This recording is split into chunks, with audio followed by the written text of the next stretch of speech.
After every one of our stories, I always look online and I read the comments on Facebook, for better or for worse, to see what people are saying about the story and if we've helped anybody. And the theme that we've seen with this story is not a lot of hate mail, not a lot of positive comments. We've seen shares. People are tagging their friends and family in the comments, not really saying anything, but sharing it and saying, hey, your hearing is on May 8th. Consider this. Look and read through the entire article. That's kind of been my takeaway for this one. Yeah, well, and I think that's kind of the highest form of flattery. I mean, they're not hating us. They're saying, hey, look at this, you know, read this. Right. But I mean, it's useful information for everybody that owns a home. So that's been an indicator too. I mean, you posted in a couple of Facebook groups, and I've been checking the CBS DFW page as well as my personal page, and it's just been that form of sharing, which I think means there's a real need for information for people, and this is something that really affects everybody. Yeah, for sure. I mean, everybody that owns a home. Yeah, you've gone through that. I think you're going through the I'm planning to protest, yes. So we went through the process of actually sitting in on hearings, which was fascinating to me because I just moved to Texas and I've never been through this appeals process before, and I really enjoyed seeing how the sausage was made. Right. Well, yeah, and every hearing is a little bit different, but I think we noticed in the ones that we sat in on that it was, you know, everybody was chill. Everybody was calm, which was good. And I mean, there was even some moments of laughter and friendliness. And so I think people come in with opposing views, but we saw all of them. They didn't, I mean, nobody won 100%. I guess Jennifer did. But even the ones that met in the middle, they still felt like they walked away with something. The one that I was awestruck by was the last guy. What was his name again? Jeff. Jeff, yes. So Jeff went in. He's in the process of building a new home. Of course, appraisals happen on January 1st. And at that time, he had an unfinished house. It was 40% completed. And they appraised the home for what it was going to be in the end, which was over $600,000. Right. So he brings in these pictures of these unfinished parts of his house and says, hey, how can you do this? And eventually the appraiser who presented as well said, okay, we will adjust to the percentage that was completed.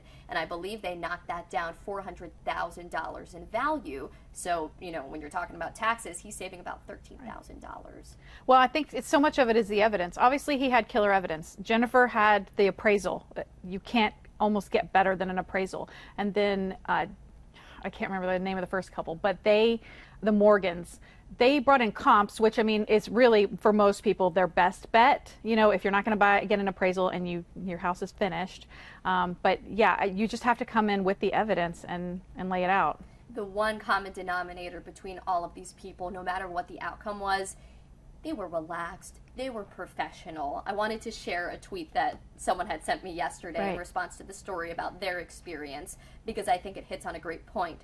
This is from Lost Tribe. He says, or she says, one of the panel got really PO'd, I'm editing that, and rude when I asked him what the inside of the house was that he was using as a comp. They have no idea what these homes are like. I'm so glad that Lost Tribe chimed in, but I think that is an indicator perhaps of demeanor, right? Right. Like you, at the end of the day, the review board has the decision in their hands, and you just have to present the best case possible. You can't get angry. No emotion. No emotion. Even if you think you're getting slighted, just pretend you're at work or something. I think we were talking about this before. Put on your attorney hat.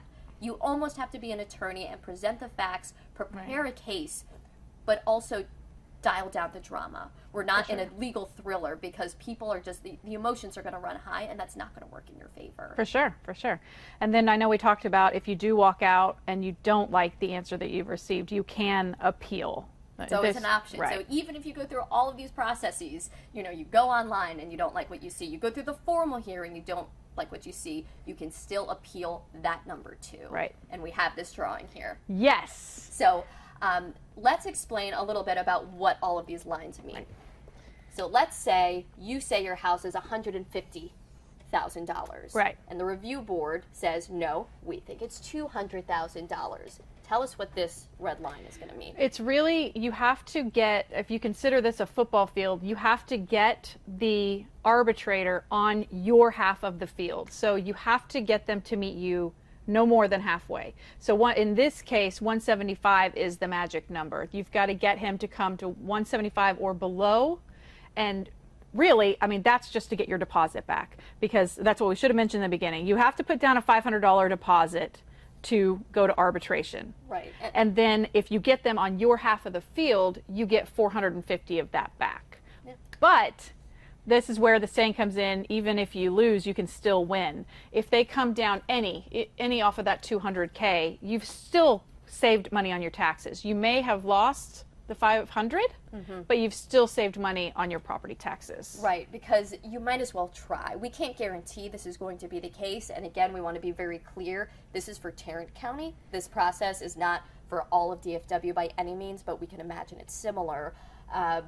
But you might as well try if you're really, truly unhappy with that number, because what's there to lose at this point? Even if you can knock down $10,000, maybe it's worth it. Well, it might even it out with that 500, like you said. For sure. The other thing is that we've heard of cases where you go to arbitration, you appeal that, and you pay the money, and then before your hearing, they go ahead and rule in your favor, and you don't even have to go. So if you, again, like you said, if you feel strongly about it, you know, get a second opinion after you leave your appraisal or your review. Then get a second opinion and make sure you want to go forward with it. And if you have the $500, you know, it might be worth a gamble.